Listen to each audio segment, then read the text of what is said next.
Shalom, Bapak Ibu, Saudara-saudaraku yang terkasih, dimanapun kita berada, mari kita tetap menjalin hubungan kita yang dekat kepada Tuhan. Sebelum kita memulai aktivitas kita pada hari ini, kita mendengarkan firman Tuhan. Kita puji Tuhan, kita bernyanyi.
Kita berdoa. Kasih karunia dari Tuhan kita Yesus Kristus dan kasih setia Allah Bapa dan persekutuan Roh Kudus menyertai saudara sekalian. Amin. Bapak Ibu, sahabat firman Tuhan yang terkasih, firman Tuhan yang menyapa kita hari ini tertulis di dalam Markus 14 ayat 61. Demikian bunyinya. Tetapi ia tetap diam dan tidak menjawab apa-apa. Imam besar itu bertanya kepadanya sekali lagi, katanya, "Apakah engkau Mesias, anak dari yang terpuji?" Demikian firman Tuhan, dan topik renungan kita hari ini mengatakan, ketika aku diam, ku dengar suaramu. Sahabat firman Tuhan yang terkasih, ada beberapa kebiasaan manusia yang kita lihat, yang kita amati di tengah-tengah kehidupan ini. Yang pertama, ada manusia yang banyak berbicara dan sedikit mendengar, sedikit diam. Nah, hal ini menunjukkan suatu sifat yang lebih mendominasi akan sesuatu percakapan. Bisa-bisa juga menunjukkan suatu sikap yang lebih hebat, yang lebih mengetahui daripada teman-teman yang lain. Sedikit-sedikit hanya bicara terus, ya. Nah, boleh-boleh saja dia diam hanya saat waktu tidur saja. Itu yang pertama. Yang kedua adalah banyak berbicara tetapi banyak juga diam. Sifat ini ada baiknya tetapi ada juga tidak baiknya. Karena boleh-boleh saja diam itu dia saat untuk mengambil sesuatu keadaan yang mana untuk memikir-mikirkan kembali, tetapi untuk melakukan suatu perlawanan yang lebih besar lagi. Itu dia. Dan yang ketiga adalah banyak diam atau banyak mendengar dan sedikit berbicara. Tentu ini menunjukkan satu sikap yang tidak begitu banyak untuk menunjukkan apa yang dia utarakan dalam perkataannya, tetapi dia lebih banyak berbuat, lebih banyak bekerja, lebih banyak menunjukkan bukti yang nyata, apa yang baik yang dia kerjakan. Dan yang keempat itu adalah dikatakan tidak mau mendengar, dan tidak juga mau berbicara. Ini adalah suatu sifat yang sama sekali tidak pantas untuk kita ikuti.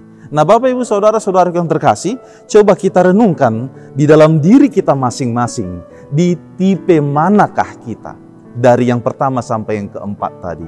Kalau memang kita masih berada di tipe yang pertama, kita harus berjaga-jaga. Ya. Barangkali ada yang harus kita tinggalkan, yang harus kita ubah. Tetapi kalau dikatakan kita sudah berada pada tipe manusia yang ketiga tadi itu suatu hal yang luar biasa sekali. Nah, Bapak Ibu Saudara-saudara yang terkasih, ternyata berdiam diri juga merupakan hal yang perlu untuk kita latih di dalam kehidupan ini. Berdiam diri bukan berarti kita tidak mengetahui apa-apa, atau bukan berarti kita tidak memahami apa-apa. Tetapi berdiam diri juga menunjukkan sikap untuk merendahkan hati. Berdiam diri juga menunjukkan suatu sikap yang menenangkan pikiran.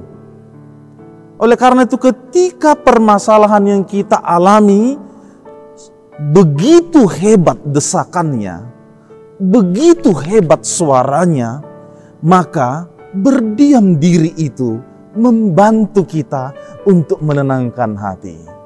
Berdiam diri itu membantu kita untuk menenangkan pikiran kita dan jiwa kita, sambil mendekatkan diri kita kepada Tuhan untuk memohon pertolongan daripada Tuhan. Jadi sekali lagi saudara-saudara, bukan berarti karena kita diam maka dialah yang salah. Dialah yang sudah melakukan yang tidak benar itu. Tetapi sikap untuk menenangkan jiwa. Sahabat firman Tuhan yang terkasih, ayat hari ini mengatakan bahwa tetapi ia diam dan tidak menjawab apa-apa. Artinya ini mengarah kepada Yesus. Yesus diam. Yang menjadi pertanyaan, mengapa Yesus diam? Apakah Yesus sudah terbukti benar-benar salah?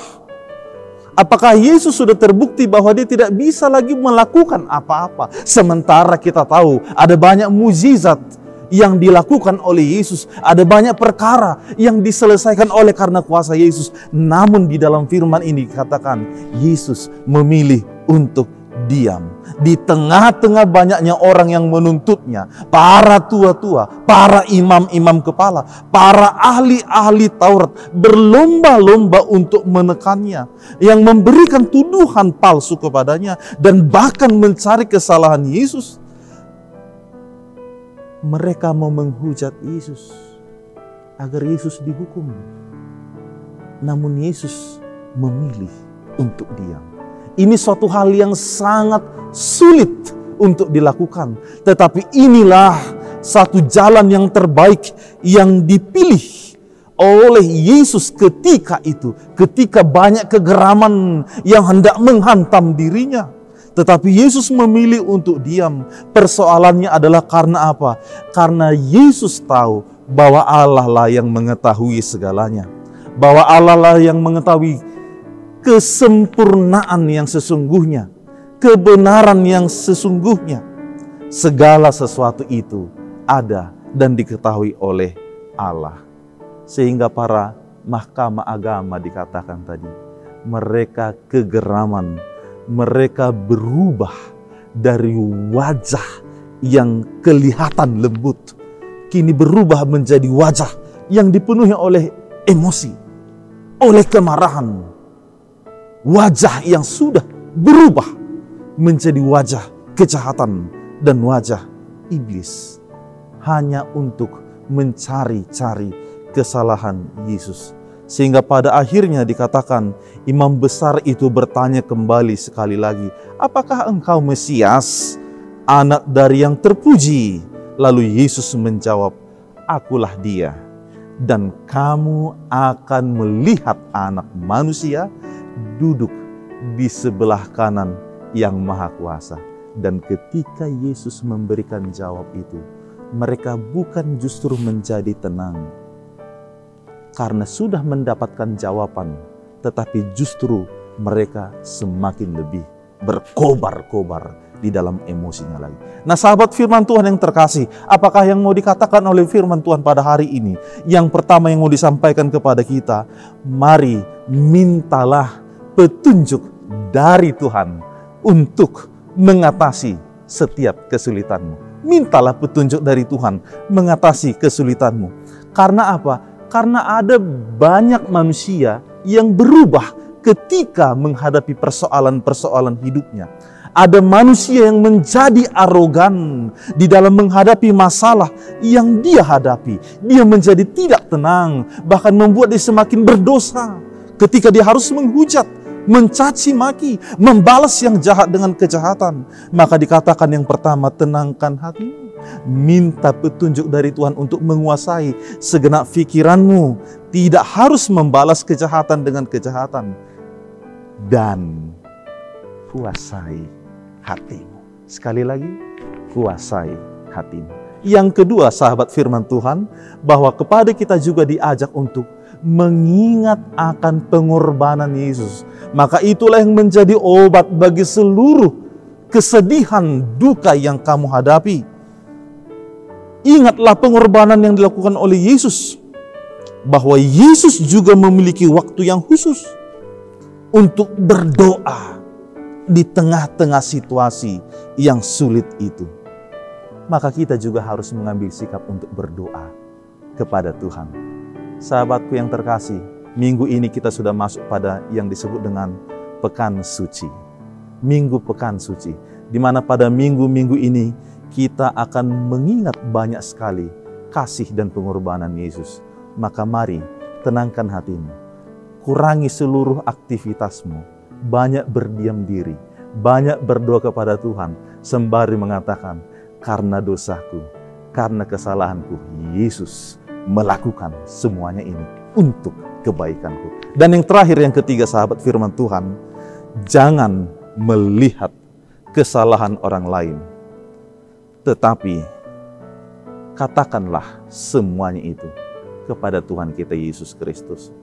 Kesalahan orang lain, kesalahan diri kita, dosa orang lain, dan dosa diri kita, maka mari bawa semuanya itu kepada Yesus.